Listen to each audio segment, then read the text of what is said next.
주요뉴스입니다. 정부가 오늘부터 복귀 현황을 파악해 미복귀 전공의에 대한 의사면허 정지 절차에 돌입합니다. 의사협회를 압수수색한 경찰은 의협 현직 간부 4명에 대해 출국 금지 조치를 요청했습니다. 더불어민주당을 탈당한 김영주 국회 부의장이 오늘 국민의힘에 입당합니다. 새로운 미래 이낙연 공동대표는 민주당 공천에서 배제된 임종석 전 대통령 비서실장과 홍영표 의원 등을 잇따라 접촉한 걸로 확인되면서 이른바 반명연합이 꾸려질지 관심입니다. 한반도 방어를 위한 한미 정례 연합훈련인 자유의 방패 훈련이 오늘부터 시작됩니다. 특히 올해는 지난해보다 야외 기동 훈련을 2배 정도 확대해 진행합니다. 인도주의 위기가 고조되는 가자지구에서 어린이 15명이 굶주림에 사망한 걸로 확인됐습니다. 이스라엘과 하마스 간 휴전 협상은 난항을 겪고 있습니다. 전국의 낮 기온이 10도 이상 오르면서 온화한 초봄 날씨를 보이겠습니다. 경기 남부와 충청 이남 지역엔 초미세먼지 나쁨 수준이 예상돼 호흡기 질환에 주의가 필요합니다. 시청자 여러분 안녕하십니까? 전공의가 집단 행동에 들어간 지 2주가 됐습니다. 갈수록 의료 공백 사태가 커지고 있는데 정부도 전공의들에 대한 행정 처분에 나설 전망입니다. 서울대병원에 나가 있는 취재기자 연결하겠습니다. 강세연 기자, 오늘부터 복귀하지 않은 전공의들 어떤 조치 받게 됩니까? 네, 정부는 오늘부터 본격적으로 복귀하지 않은 전공의들에 대한 행정 처분을 시작합니다. 먼저 전공의들이 일하는 수련병원을 찾아 현장 조사에 나설 예정인데요. 실제로 전공의가 복귀했는지 확인하고 복귀하지 않았다면 전공의를 상대로 의견을 듣습니다. 왜 복귀하지 않았는지 이유 등을 조사하고 처분 수준과 고발 여부를 정하게 될 전망입니다. 만약 정식 기소가 되고 재판에서 금고 이상의 형을 받으면 의사면허가 취소될 수 있습니다. 네, 그리고 한편 대학교들은 오늘까지 의대 증원이 신청을 해야 한다면서요. 네, 대학들은 오늘까지 자신들이 얼마나 의대 증원을 원하는지 제출해야 됩니다. 정부는 앞서 만약 오늘까지 제출하지 않으면 추가 신청은 없을 것이라고 윽박았는데요. 이렇게 날짜를 정한 데는 대학 내부의 반발 움직임 때문으로 보입니다. 의대 학생과 학생들은 증원 신청 기간을 연장해달라고 요구하고 있는데요. 만약 대학이 눈치를 보고 증원 신청을 하지 않으면 재신청은 없을 것이라고 강조한 겁니다. 결국 대학들은 오늘까지 규모를 제출할 것으로 보이는데 적어도 2,000명은 넘을 것이라는 게 정부의 예상입니다. 지난 1차 수요조사 때는 최소 2,100명의 증원을 요청했는데 적어도 이 정도 수준의 증원 요청이 들어오지 않을까 예상됩니다. 네, 상황이 정말 급박하게 돌아가고 있는 것 같습니다. 마지막으로 정부와 의사단체 사이에 협상 가능성은 없는 상황입니까? 네, 안타깝게도 아직까지 돌파구는 보이지 않고 있습니다.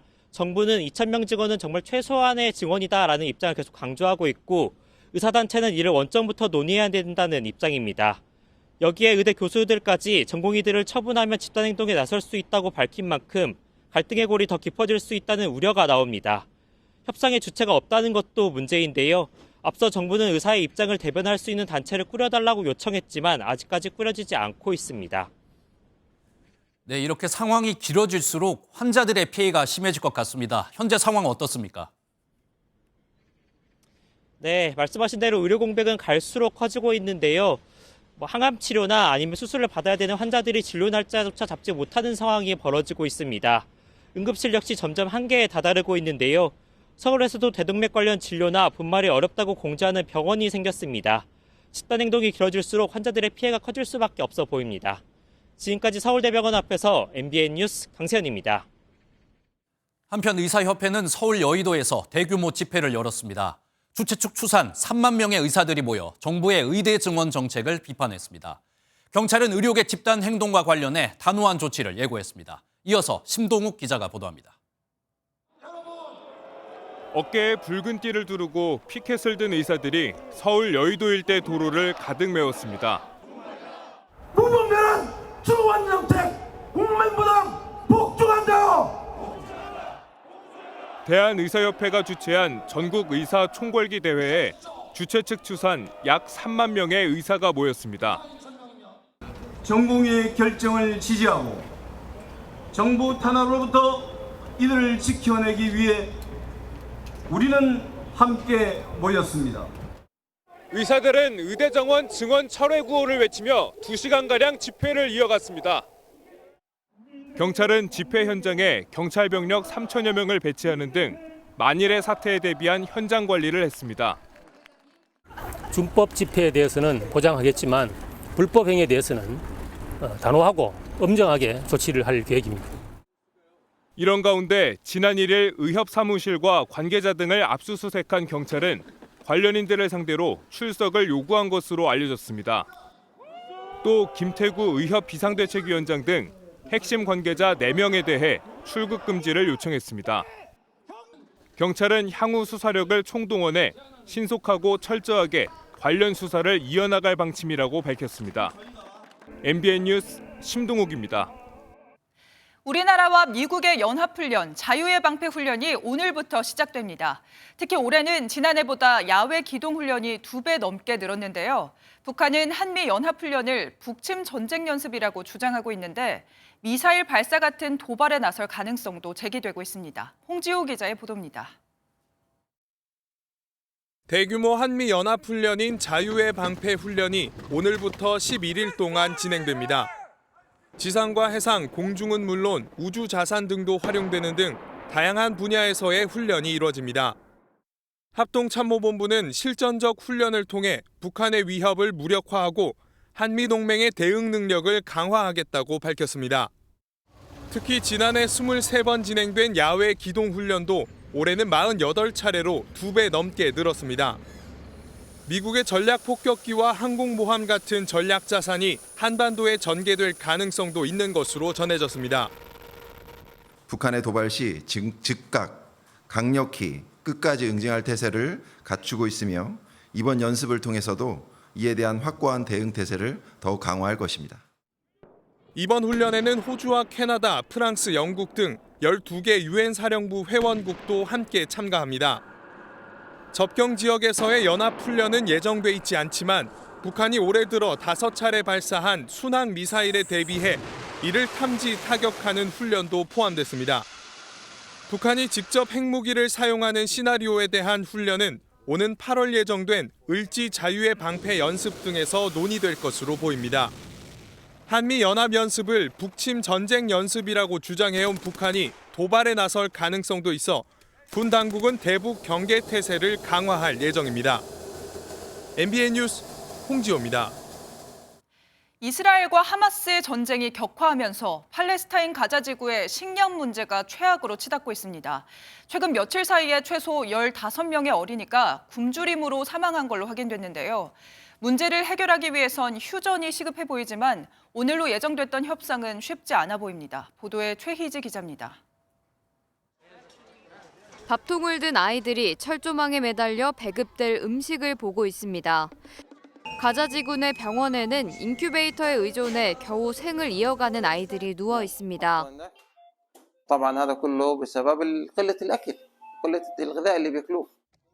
외신은 팔레스타인 가자 지구에서 최근 며칠 새 최소 15명의 어린이가 굶주림으로 사망했다고 전했습니다. 이스라엘군과 하마스 간 교전 격화로 구호품 진입이 어려워져 어린이 아사 사례가 속출하고 있는 겁니다. 이스라엘 보건부는 사망한 어린이 외에도 영양실조와 설사로 고통받는 어린이들이 많아 생명이 우려되는 상황이라고 전했습니다. 유엔 팔레스타인 난민 구호기구는 지난달 가자 지구에 진입한 구호품 트럭 수가 1월보다 50% 가까이 감소했다고 밝혔습니다. 이렇게 가자 지구 내 위기는 최악으로 치닫고 있지만 휴전 협상은 난항을 겪고 있습니다. 일단 하마스 대표단은 협상을 위해 이집트 카이로에 도착했지만 이스라엘은 대표단을 보내지 않기로 했다고 현지 언론이 전했습니다. 이스라엘 측의 석방 대상 인질 명단 요구와 하마스 측의 영구 휴전론이 개시 등 조건이 협상 진척을 어렵게 하고 있는 걸로 알려졌습니다. MBN 뉴스 최희지입니다. 올해 미국 대통령 선거를 앞두고 현지에선 여론조사가 한창인데요. 트럼프 전 대통령이 바이든 대통령보다 높은 지지를 얻고 있는 걸로 나타났습니다. 두 사람의 재대결은 현지 시각 5일 슈퍼 화요일 경선에서 확정될 걸로 보입니다. 워싱턴에서 최중락 특파원입니다. 미국 CBS 방송 여론조사 결과 올해 대선에서 양자 대결 시 트럼프 전 대통령이 52%, 바이든 대통령은 48%의 지지를 얻는 것으로 나타났습니다. 대통령 재임 기간 평가에서도 훌륭하다는 응답이 트럼프 전 대통령이 46%로 바이든 대통령 33%보다 더 높았습니다. 폭스뉴스 여론조사에서는 트럼프 전 대통령이 49%로 바이든 대통령을 2%포인트 오차범위 안에서 앞섰습니다. 바이든 대통령의 가장 큰 장애 요인은 역시 나이 문제로 월스트리트 저널 조사에서 응답자의 73%가 81세 나이는 재임하기에는 너무 많다고 답변했습니다. 또한 최근 유권자들의 관심사가 이민자 문제로 쏠리면서 트럼프 전 대통령에게 유리하게 작용한다고 월스트리트 저널은 설명했습니다. 특히 대선에서 핵심 이슈인 경제 문제와 관련해 경기가 좋아졌다는 평가가 늘어나고 있지만 바이든 대통령이 그 효과를 누리지 못하고 있다는 분석입니다. 미국의 물가가 최근 크게 둔화했지만 75%는 여전히 물가 상승률이 높다고 답변했습니다. 이런 가운데 오는 5일 16곳에서 이뤄지는 대선 경선, 이른바 슈퍼 화요일에 바이든과 트럼프의 재대결이 확정될 전망입니다. 공화당 후보인 니키 헤일리 전 유엔 대사가 패배 이후 트럼프 전 대통령을 지지할지도 관심입니다. 워싱턴에서 MBN 뉴스 최종락입니다. 오늘 하루 중요한 일정을 소개해드리는 굿모닝 오늘입니다. 어떤 일정이 있는지 함께 살펴보겠습니다. 한동훈 국민의힘 비상대책위원장이 오늘 천안 방문을 시작으로 이번 주 청주와 수원, 성남 용인을 찾아 총선 표심 공략에 나섭니다. 이재명 더불어민주당 대표는 오늘 오전 최고위 회의를 주재하는데 당내 공천 갈등에 대해 지난번 탈당은 자유와 같은 관련 발언이 나올지 주목됩니다. 불법 정치 자금을 받고 돈 봉투를 살포한 혐의로 구속 기소된 송영길 전 민주당 대표에 대한 재판이 오늘부터 본격적으로 시작됩니다. 지난달 보석을 청구한 데 대한 신문기일은 아직 잡히지 않았습니다. 중국의 연례 최대 정치 행사 양회가 오늘 개막해 일주일가량 진행됩니다. 경기 침체가 계속되는 가운데 이창 총리가 5% 성장 목표를 고수할지 대대적인 경기 부양책을 내놓을지 주목됩니다. 지금까지 굿모닝 오늘이었습니다. 아시안컵 4강전을 앞두고 우리나라 축구 대표팀 내부에서 몸싸움이 벌어졌다는 사실이 알려지며 이강인 선수가 논란의 중심에 섰었죠. 논란이 터진 이후 이강인 선수에 대한 무차별적인 가짜뉴스를 만들어 돈벌이에 이용한 사람들이 있습니다. 이혁재 기자가 알아봤습니다. 유튜브에 이강인 선수의 이름을 검색해봤습니다. 이강인 선수의 아버지가 이강인 선수의 군면제를 취소시키겠다는 제목의 영상이 뜹니다. 소속팀과의 계약 해지를 언급하거나 동료 선수와의 불화가 있다고 소개하는 영상들도 있습니다. 무려 80만 회가 넘는 조회수를 기록하기도 했지만 모두 가짜뉴스입니다. 지난 카타르 아시안컵에서 팀 내 불화를 일으켰다는 이유로 논란의 중심에 선 이강인 선수를 소재로 자극적인 가짜뉴스를 만들어 돈벌이에 이용한 겁니다. 유해 영상 콘텐츠를 분석하는 한 기업에 따르면 지난달 약 2주 동안 이강인 선수와 관련해 생산된 가짜뉴스 콘텐츠는 195개 채널에서 모두 361건이 올라왔고 총 7천만 회 가까운 조회수를 기록했습니다. 이렇게 가짜뉴스를 올려 벌어들인 수익만 7억 원에 이르는 것으로 추정됩니다. 전문가들은 규제 사각지대에 있는 유튜브 등 해외 영상 플랫폼에서 가짜뉴스 생산과 유포 사례가 늘고 있다고 지적하고 있습니다. 유튜브에선 잘못된 정보를 담고 있는 영상에 대해 신고할 수 있도록 안내하고 있지만 영상 삭제 등 조치가 바로 이뤄지지 않습니다. 신고 이후 해당 영상 게시자에 대한 제재 조치가 어떻게 이뤄지는지 모호하다 보니 가짜뉴스를 생산하고 수익을 가져가는 문제를 방치하고 있다는 비판이 계속되고 있습니다. MBN 뉴스 이혁재입니다. 중국의 온라인 쇼핑몰 알리익스프레스를 향한 지적이 나오고 있습니다. 앱이나 홈페이지에 노출되는 제품과 광고가 청소년에게 유해한 내용이 많다는 건데요. 최근 우리나라 이용자가 급증하고 있어 대책이 필요해 보입니다. 손성민 기자가 취재했습니다. 지난해 3월 국내에 선보인 중국 인터넷 쇼핑몰 알리익스프레스의 홈페이지입니다. 별도의 성인 인증 없이도 간단한 검색만으로 선정적인 글과 광고가 고스란히 노출됩니다. 속옷을 검색했는데 일반적인 속옷보다 성인용품 판매글이 연령 제한 없이 쏟아지고 각종 성인용품을 묘사하는 제목도 쏟아집니다. 쇼핑을 한다거나 관련 사이트에 들어갈 때도 선정적인 것들이 좀 나올 때가 많아서 당황스러울 때가 좀 있어요. 바르면 신체 주요 부위가 커진다는 크림이나 붙이기만 해도 신체 능력이 강화된다는 패치를 판다는 글도 있습니다. 문제는 이처럼 검증이 안 된 제품들도 무분별하게 노출된다는 점입니다. 우려스럽져요. 많이 그렇죠. 일단 그런 거는 못 들어가게 하고 있죠. 핸드폰을 뭐 잘 보여주지 않으려고 노력하죠. 지난해 한국소비자연맹에 접수된 알리익스프레스 관련 불만 건수는 465건으로 그중 가품 등 품질 불만은 82건, 18%를 차지한 것으로 나타났습니다. 최근까지 최음제가 검색됐다는 사실이 세간에 알려져 정부도 모니터링을 강화하고 있지만 역부족인 상황입니다. 하루에도 막 수십만 건씩 올라갔다 내려갔다 이런 데들이라 저희가 막는 데까지 막고 있습니다. 알리익스프레스 측은 관련 문제는 지속적인 모니터링을 통해 개선해 나가겠다고 해명했습니다.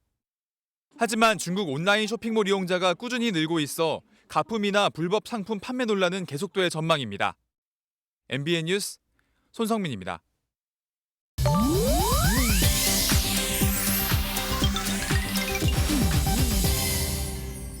인터넷에선 어떤 소식들이 화제일까요? 인터넷 와글와글입니다. 가수 겸 배우 아이유 씨와 배우 이종석 씨가 변함없는 애정 전선을 과시했습니다. 아이유 씨는 지난 2일부터 서울 K스포돔에서 단독 콘서트를 시작했는데요. 연인인 이종석 씨가 첫날 공연장을 찾아 일반 관람객들 사이에서 콘서트를 즐겼습니다. 응원봉을 들고 조용히 연인을 응원하는 모습이 각종 온라인 커뮤니티에도 포착돼 눈길을 끌었는데요. 이번 콘서트에는 이종석 씨 외에도 방송인 유재석, 박명수, 양세찬 씨 등이 찾은 걸로 알려졌습니다. 또 게스트로는 대세 아이돌 그룹 뉴진스가 출연해 뜨거운 화제를 모았는데요. 아이유 씨는 오는 10일까지 서울 콘서트를 마치고 월드 투어에 나설 예정이라네요. 배우 김태희 씨가 할리우드에 진출한 이후 근황이 공개됐습니다. 한국계 미국 배우인 데니얼 데킴은 지난 2일 SNS에 김태희 씨와 배우 겸 감독 키타오 사쿠라이와 함께 나란히 앉은 모습을 공개하면서 어서와 김태희가 여기 와서 기뻐라며 환영 인사를 전했는데요. 세 사람은 환하게 웃으면서 화기애애한 팀 분위기를 자랑했습니다. 앞서 김태희 씨는 아마존 온라인 동영상 서비스 프라임 비디오의 새 시리즈 버터플라이 출연을 확정했다며 팬들에게 할리우드 첫 진출 소식을 알렸는데요. 총 6부작인 버터플라이는 전현직 정보요원의 쫓고 쫓기는 스파이 스릴러 장르물로 김태희 씨는 극중 영어 연기를 선보일 예정입니다. 영화 해리포터 시리즈에서 론 위즐리 역으로 사랑받은 배우 루퍼트 그린트가 과도한 팬미팅 비용으로 구설에 올랐습니다. 외신에 따르면 그린트는 이번 달 말 파리에서 팬미팅이 예정돼 있는데요. 티켓이 우리 돈 약 17만 원부터 시작하고 배우와 셀카를 찍을 경우엔 약 18만 원이 추가돼 35만 원의 비용을 지불해야 합니다. 뿐만 아니라 소규모로 진행되는 팬미팅 이벤트의 가격은 무려 약 50만 원에 달한다는데요. 이런 소식에 대다수의 팬들은 비용을 감당하기 힘들다는 반응을 보이고 있습니다. 특히 론 위즐리의 각별한 애정을 갖고 있는 팬들에겐 더욱 씁쓸한 소식이 됐겠네요. 인터넷 와글와글이었습니다. 총선 출마 의사를 밝힌 법무연수원 이성윤 연구위원이 결국 검찰에서 해임됐습니다. 조국 전 장관의 출판 기념회에서 검찰의 명예를 훼손했다는 이유인데요. 검찰에서 해임되면 당분간 변호사 일은 할 수 없지만 정치 활동에는 제약이 없습니다. 박은채 기자입니다. 조국 전 법무부 장관의 출판 기념회에서 이른바 윤석열 사단을 전두환 하나회에 빗댄 이성윤 법무연수원 연구위원이 해임 처분을 받은 걸로 확인됐습니다. 윤석열 사단이 마치 전두환의 하나회에 비교될 정도로 윤석열 라인의 수사 방식, 수사 방법, 이 무도함, 이거는 나중에 제가 기회가 되면 다시 말씀드리기로 하겠습니다. 법무부 검사징계위원회는 지난달 27일 이 연구위원에게 최고 수준의 징계인 해임 처분을 내리기로 의결했습니다. 해임되면 3년 동안 변호사 일을 할 수 없지만 총선 출마 등 정치 활동에는 제약이 없습니다. 이 연구위원은 지난 1월 8일 총선 출마를 위한 공직 사퇴 시한을 앞두고 사표를 제출했지만 징계 절차가 진행 중이라 수리되지 않았습니다. 이 연구위원은 징계 처분의 취소를 청구하는 행정소송에 나설 방침이며 지난달 민주당이 입당해 전주을 출마를 위한 경선을 치르고 있습니다. 앞서 한동훈 녹취록 오보 사건으로 해임 처분을 받은 신성식 전 법무연수원 연구위원, 현직 검사 신분으로 총선 출마를 준비해 정직 3개월 처분을 받은 김상민 전 대전고검 검사와 같이 현직 신분으로 출마를 선언한 인사들은 모두 공천 배제됐습니다. MBN 뉴스 박은치입니다. 총선을 앞두고 정치권에서는 공약 경쟁이 뜨겁습니다. 특히 여야는 한 목소리로 양육비 선지급제를 약속했는데요. 지난 대선 공약이었지만 무산됐다는 MBN 보도에 정부는 제도 도입을 검토하겠다고 밝히기도 했습니다. 하지만 그저 선거용 공약 남발은 아닐지 우려의 시선도 여전합니다. 안병수 기자가 취재했습니다. 윤석열 대통령의 지난 대선 공약이었고 현재 우리 당에서 적극 추진 중인 양육비 국가 선지급제 역시 시급한 민생 현안입니다. 한부모 가구의 빈곤율이 절대적으로 높은 속에서 아동의 생존권도 위태로운 상황입니다. 이러한 현실을 직시하고 이제 국가의 책임을 강화하고 양육비 미지급 피해자에게 정부가 대신 돈을 주겠다는 선지급제를 여야가 나란히 약속하는 모습입니다. 윤석열 대통령도 이번 달 민생 토론회에서 관련 언급을 할 걸로 알려졌습니다. 한부모 가정은 150만 가구에 이르지만 이 월 평균 소득은 245만 원으로 중위소득에 못 미칩니다. 이 생활비 때문에 빚을 진 가구도 약 절반 정도입니다. 하지만 선지급제 도입은 넘어야 할 산이 많습니다. 21대 국회에서도 지난 2020년 법안이 나왔지만 지난달 법안 소위 한 차례 논의가 전부입니다. 기재부도 연간 900여억 원의 예산이 투입될 것으로 예상되자 반대 기류를 내비쳤습니다. 양육비 채무자의 재산 조회 근거를 마련해 선지급 후 돈을 다시 받아낼 방안도 마련해야 합니다. 재산을 은닉하거나 이런 문제들이 있는데 이 부분을 국가가 들어서게 되면 어디에 돈이 있는지 이런 거 다 찾아낼 수 있거든요. 결국 정부와 국회의 적극적인 추진 의지가 관건입니다. 한부모 가정의 양육자들이 굉장히 많이 지쳐있는 상태입니다. 매번 총선이나 대선 때 표심 얻기 위해서 이렇게 공약을 할 것이 아니라 MBN 뉴스 안병수입니다. 더불어민주당이 주도한 범야권 비례위성정당이 더불어민주연합이란 이름으로 공식 창당했습니다. 앞서 창당대회를 마친 국민의힘의 비례위성정당 국민의 미래는 오늘부터 비례대표 후보자 접수를 시작하는 등 여야 모두 비례대표 공천 작업에 속도를 내고 있습니다. 보도에 전정인 기자입니다. 더불어민주당과 새진보연합, 진보당, 시민사회가 참여한 범야권 비례위성정당이 중앙당 창당 대회를 열고 공식 출범했습니다. 당명은 더불어민주연합으로 확정하고 공동대표로 민주당 윤영덕 의원과 영입 인재인 백승하 전 교사를 추대했습니다. 축사에 나선 이재명 민주당 대표는 이번 총선에 나라의 명운이 달려 있다며 모든 세력이 힘을 합쳐야 한다고 강조했습니다. 뜻을 같이 하는 모두가 이번 총선에서 손을 맞잡고 이겨내는 출발점, 바로 더불어민주연합의 출범 아니겠습니까, 여러분? 더불어민주연합은 비례대표 후보로 모두 30명을 배치할 예정입니다. 이 가운데 새진보연합과 진보당이 각각 3명, 시민사회에서 4명을 먼저 추천하고 민주당이 나머지 20명의 후보를 채우기로 했습니다. 이에 대해 한동훈 국민의힘 비상대책위원장은 종북 인사와 아첨꾼들로 채워놓고 있다고 비판했습니다. 경기동부연합이나 통진당의 후신인 진보당 같은 중북적인 인사들, 그리고 자기 개인에게 아첨하는 아첨꾼들로 채워놓고 있습니다. 지난달 창당한 국민의힘의 위성정당 국민의 미래는 오늘부터 나흘 동안 후보자 접수를 시작합니다. 윤재호 국민의힘 원내대표는 여성과 청년 등 지역구 공천에서 미흡하다고 지적됐던 부분들을 비례대표 공천을 통해 보완하겠다고 밝혔습니다. MBN 뉴스 전정인입니다. 더불어민주당 공천에서 배제된 임종석 전 대통령 비서실장이 이낙연 새로운미래 공동대표와 지난 토요일 만난 것으로 확인됐습니다. 민주당 이재명 대표에게 반발에 탈당한 현역 의원들이 새로운미래에서 뭉칠지 관심이 쏠리고 있습니다. 이 내용은 김도형 기자가 보도합니다.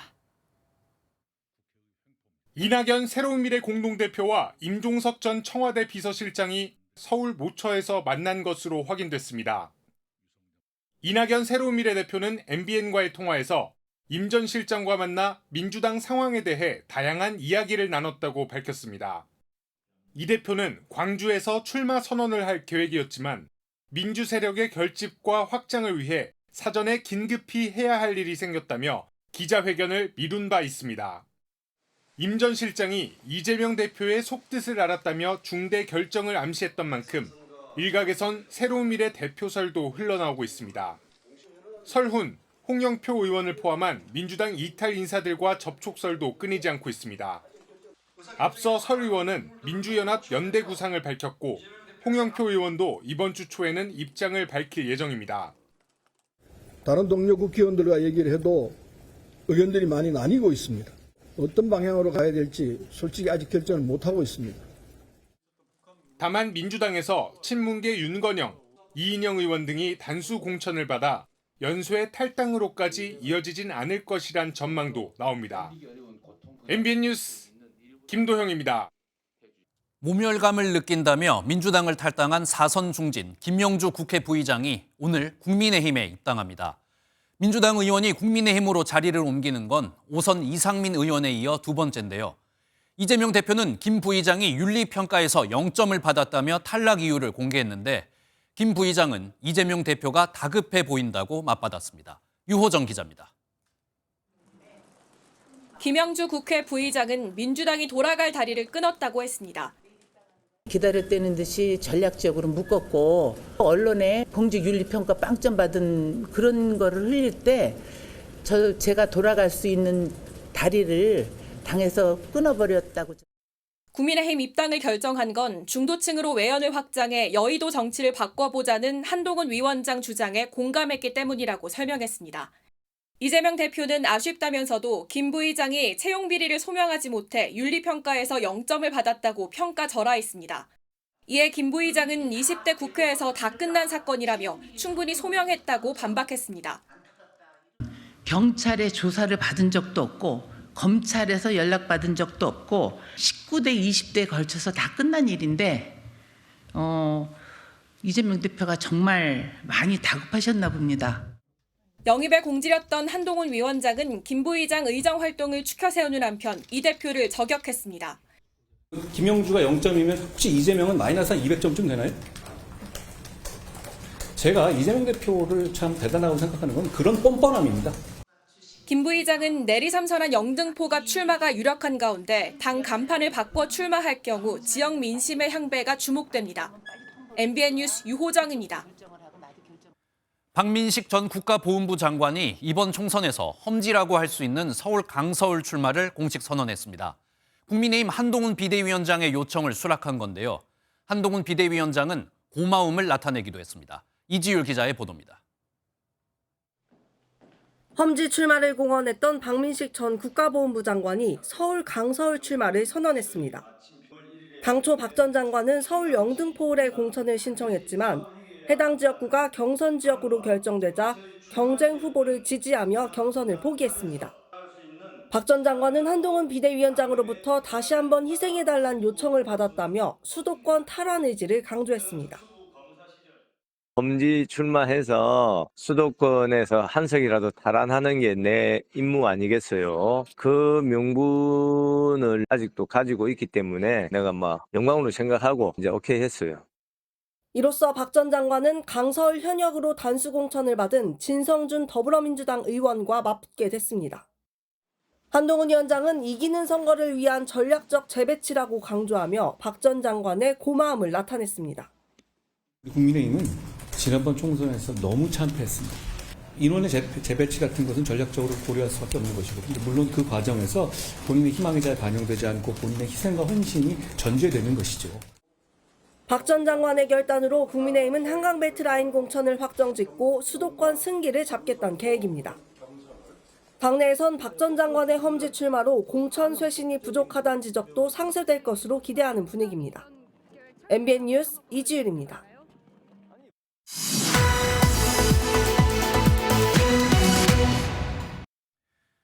정치권 소식 국회 출입하고 있는 김지영 기자와 자세히 나눠보겠습니다. 어서 오십시오.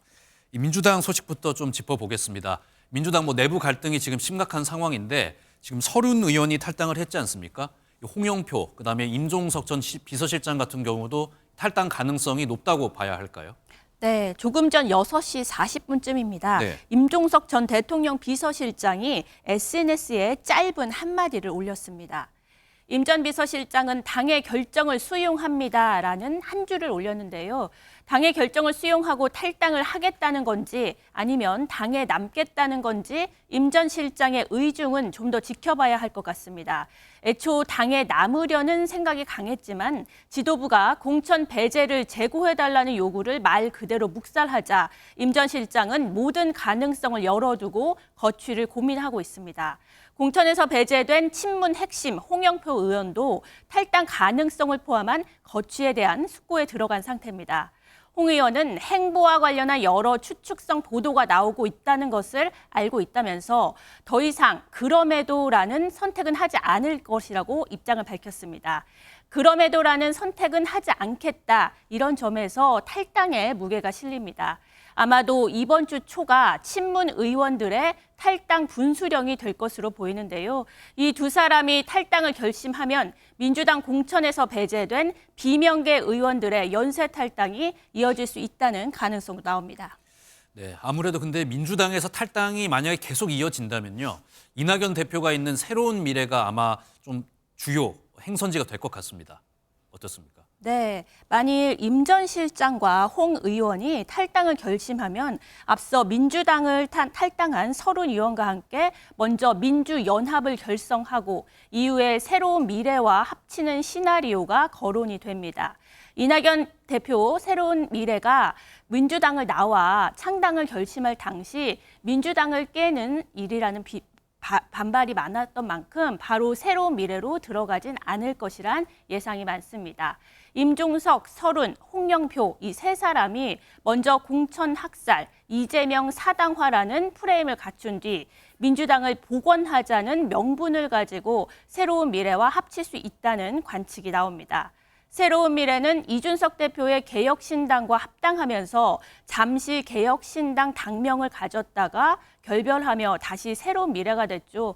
이번에 또 민주연합이라는 이름으로 바뀔 가능성도 있습니다. 다만 민주당이 분당까지 가진 않을 것이란 분석도 적지 않습니다.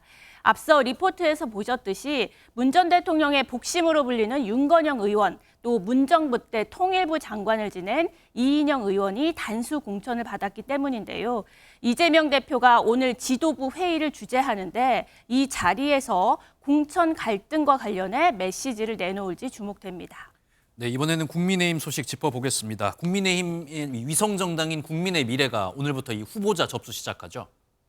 네, 지난달 23일 공식 출범한 국민의 미래가 오늘부터 후보자 접수를 시작합니다. 그동안 공천에서 현역 의원들이 자신의 지역구에 그대로 공천을 받는 현역 불패, 무감동 공천이라는 지적이 많았기 때문에 비례대표 공천에 그 어느 때보다 관심이 쏠리고 있습니다.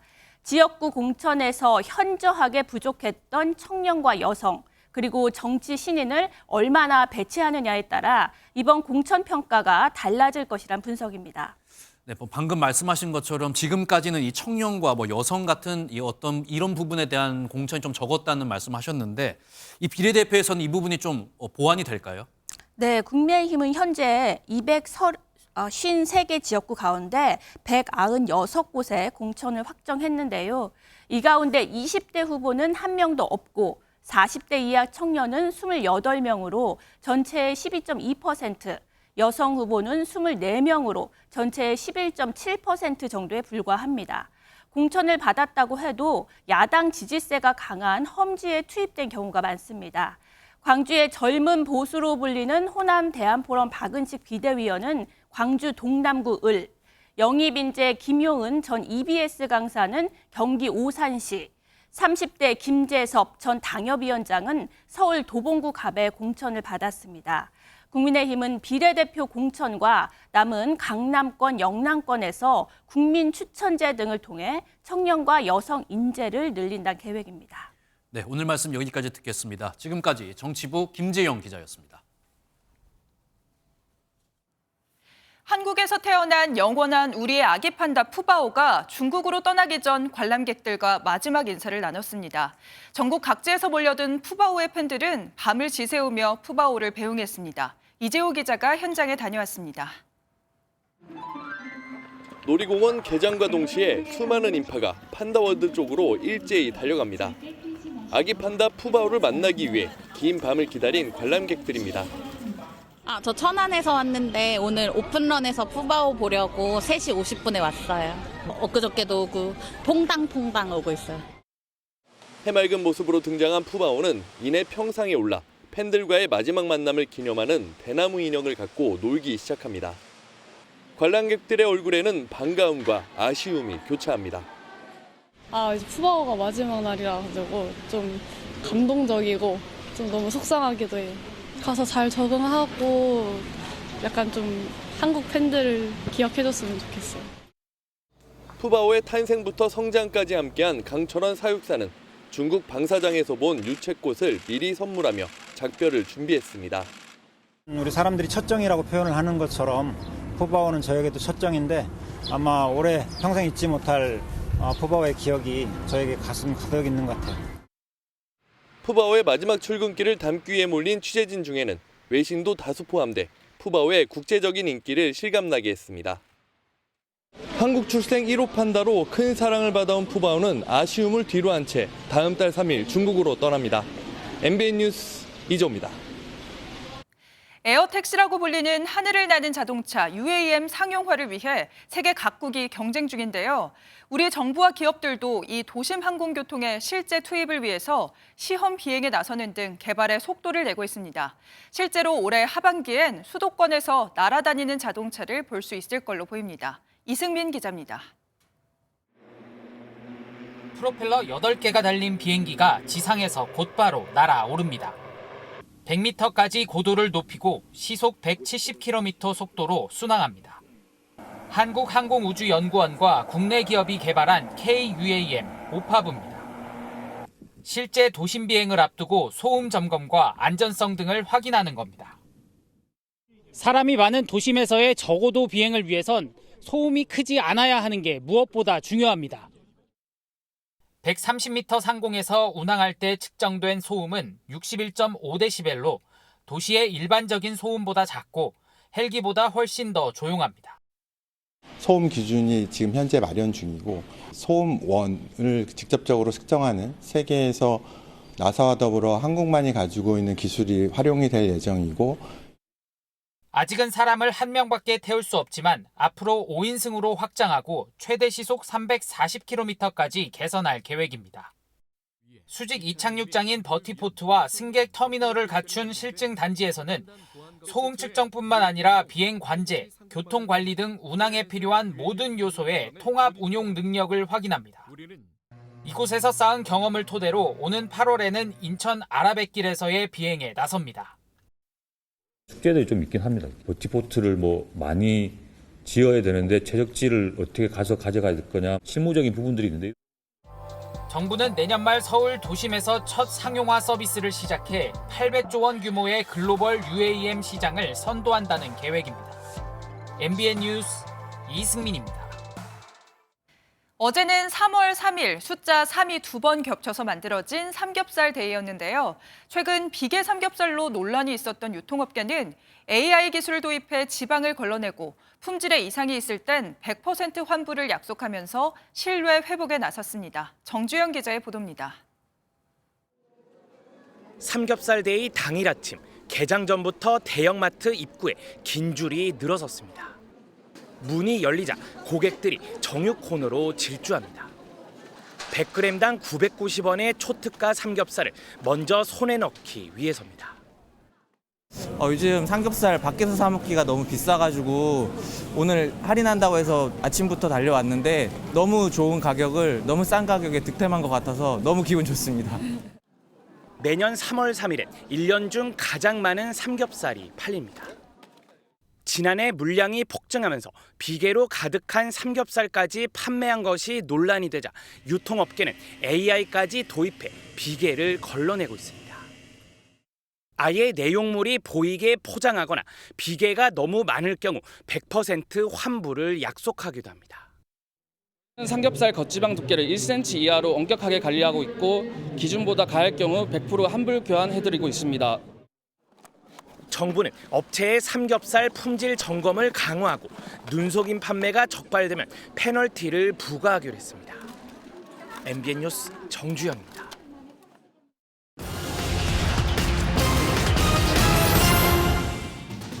올해 서울에서 아파트 집들이가 늘어날 전망입니다. 서울시는 올해 아파트 공급량을 3만 8천호로 예측하며 지난해 말보다 1만 3천호 늘었다고 밝혔습니다. 내년까지 8만 6천호가 공급될 것으로 보이는데 1만 2천 가구가 넘는 분촌주공 재건축 단지가 올해 11월로 입주를 앞당긴 영향이 컸습니다. 한국전력과 한국가스공사의 지난해 이자 비용이 역대 최대 규모인 6조 원에 이른 것으로 나타났습니다. 한전과 가스공사의 지난해 말 부채 총합은 약 250조, 이자 비용은 전년 대비 60% 이상 증가했습니다.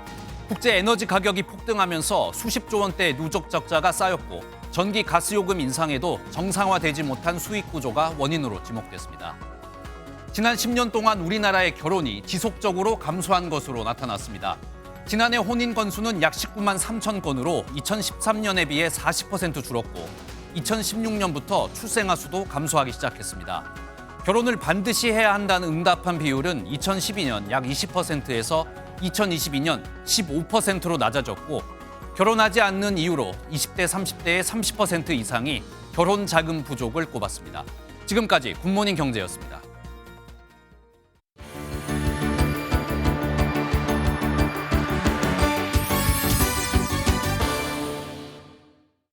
굿모닝 월드입니다. 결혼식을 축하하는 파티가 열렸습니다. 그런데 식은 아직 진행된 게 아니라는데요. 수개월 전부터 축하 공연이 열리고 있는 인도로 가보겠습니다. 콘서트를 방불케 하는 멋진 공연들이 이어집니다. 여러 인도 볼리우드 배우들이 한자리에 모였는데요. 인도의 한 억만장자의 막내 아들 결혼식을 축하하기 위해 모인 겁니다. 배우들이 결혼을 앞둔 억만장자의 아들을 위해 다양한 퍼포먼스를 선보이는데요. 실제 결혼식은 7월 이후라고 합니다. 결혼식 수개월 전부터 축하 열기가 심상치 않네요. 세계적인 팝 가수 테일러 스위프트, 그녀의 뮤직비디오와 한 사진이 한 대학교 강의실에 틀어졌다는데요. 무슨 일인 걸까요? 필리핀의 한 명문대학교 강의실 모습입니다. 이곳에선 테일러 스위프트와 관련된 자료나 SNS 기사들을 분석하는데요. 세계적인 팝 가수 테일러 스위프트가 사회에 미치는 영향을 연구하는 게 강의의 한 과정이라고 합니다. 노래나 가사에 관한 것만 다루는 게 아니라 테일러 스위프트라는 인물을 통해 사회적 문제에 접근하고 문학적 해석을 해보는 과정이라는데요. 재밌으면서도 유익한 강의인 만큼 인기도 아주 많다고 하네요. 세계 4대 경매 중 하나인 크리스티 경매. 이번 달에 열리게 된다는 크리스티 경매에선 어떤 멋진 작품들을 만나볼 수 있는 걸까요? 미리 한번 엿보러 가보시죠. 넓은 갤러리 안에 다양한 작품이 걸려 있습니다. 프랜시스 베이컨, 데이비드 호크니, 르네 마그리트까지 거장들의 작품이 시선을 사로잡는데요. 이번 달 열리게 될 세계 4대 경매, 크리스티 경매에서 팔리게 될 그림들입니다. 특히 마그리트 등의 그림들은 수천만 달러에 판매될 것으로 기대된다는데요. 오랜만에 대중에게 공개되는 그림들도 있어 미술 애호가들의 관심이 크다고 합니다. 경매는 오는 7일에 열릴 예정인데요. 오랜만에 다시 보게 될 작품에 한번, 높은 가격에 또 한 번 놀라는 시간이 되지 않을까 싶네요. 지금까지 굿모닝 월드였습니다.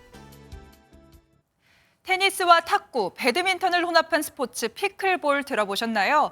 억만장자 빌 게이츠도 흠뻑 빠진 이 피클볼은 진입장벽이 낮고 운동 효과는 좋아서 최근 선풍적인 인기를 끌고 있습니다. 이규현 기자가 직접 체험해봤습니다. 늦은 저녁 체육관이 통통 튀는 공소리로 가득합니다. 힘차게 뻗어나가는 공과 함께 근심 걱정도 모두 날아가고 얼굴엔 웃음꽃이 핍니다. 동호 회원들이 탁구, 테니스, 배드민턴을 합친 피클볼을 즐기는 모습입니다. 1965년 미국에서 처음 시작된 피클볼은 현재 미국 내에서만 500만 명이 즐기는 대세 스포츠로 자리 잡았습니다. 억만장자 빌 게이츠도 피클볼을 즐기는 영상을 유튜브에 올렸고 NBA 스타 르브론 제임스는 프로 피클볼 팀을 직접 사들여 구단주가 됐습니다. 우리나라에는 2016년 해외 연수를 마치고 돌아온 대학 교수에 의해 처음 보급됐습니다. 어렵지 않다 느낌을 받았던 것 같아요. 진입장벽이 낮고 재미 요소가 있다 보니까 한국에서도 충분히 가능성이 있겠다고 생각을 했었습니다. 학생과 노년층 모두 쉽게 즐길 수 있는 덕분에 국내 도입 초기 100여 명이던 피클볼 인구는 현재 2,800여 명까지 빠르게 늘었습니다. 부모님 따라서 하게 됐어요. 치는 느낌도 되게 좋고 뭔가 치고 나서 되게 뿌듯하고 좋아요. 은퇴하고 나서 할 만한 운동을 찾았는데 피클볼이 좀 쉽게 접근할 수가 있어서 몸이 이렇게 건강해지니까 땀을 흘리고 그러니까 마음도 항상 이렇게 편안하고.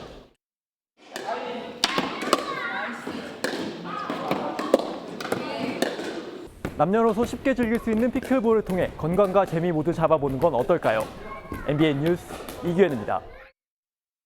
오늘 아침 안개가 짙게 낀 곳이 많아서 출근길 안전사고에 각별히 유의하셔야겠습니다. 현재 지도에 붉은색으로 표시된 경기 남부와 충청, 호남을 중심으로는 가시거리가 100m도 채 되지 않는 곳이 있고요. 광주와 청주, 무안공항에는 저시정 경보도 내려져 있습니다. 여기에 덩달아 먼지도 문제입니다. 대기가 정체되면서 오늘도 전국 대부분 지역의 초미세먼지 농도 나쁨 수준 보이겠고요. 먼지는 내일 전국에 비가 내리면서 모두 해소되겠습니다. 비는 오늘 늦은 오후 제주부터 시작돼 밤에는 남부지방으로 확대되겠고 내일은 전국 곳곳에 비나 눈이 내리겠습니다. 예상 강수량은 제주의 최고 60mm, 그 밖의 지역은 적게는 5에서 많게는 30mm가 되겠고요. 기온이 낮은 강원 산지에는 모레까지 최고 15cm의 많은 눈이 내려 쌓이겠습니다. 오늘은 큰 일교차에도 주의하셔야겠습니다. 현재 서울의 기온 영하 1.7도, 대구는 영하 0.1도로 어제 아침보다 쌀쌀하게 출발하고 있는데요. 하지만 낮이 되면 서울 11도, 대전 13도, 광주와 대구는 14도까지 오르면서 어제보다 2도에서 4도가량 높겠습니다. 비는 내일 밤에 대부분 그치겠지만 영동과 남부지방은 모레도 가끔 비나 눈이 내리겠습니다. 3월로 접어들면서 봄꽃 소식 궁금한 분들 많으실 텐데요. 봄하면 가장 먼저 봄의 전령사인 개나리가 생각나실 겁니다.